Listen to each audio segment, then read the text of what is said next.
Ko-Fi versus Buy Me a Coffee versus Patreon? Which one is best for creators? Hey guys, in this video, I'm going to break down the differences between Ko-Fi, Buy Me a Coffee, and Patreon, so you can pick the one that actually fits your content style and income goals. Let's start with Ko-Fi. It's great if you're a writer, artist, or podcaster looking for simple, no monthly fee support from your fans.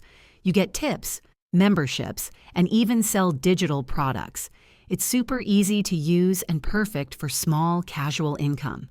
Next up is Buy Me a Coffee. Very similar to Ko-Fi, allows tipping, memberships, and content posts.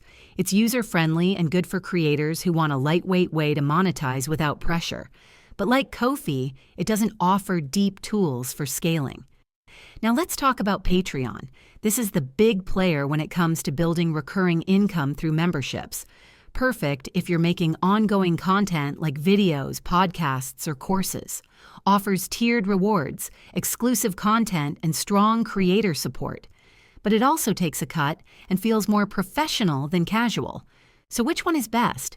If you want a simple tip-based model with minimal setup, go with Ko-Fi or Buy Me a Coffee. If you're building a long-term membership community with exclusive content and perks, Patreon might be your move. Let me know in the comments which platform you use.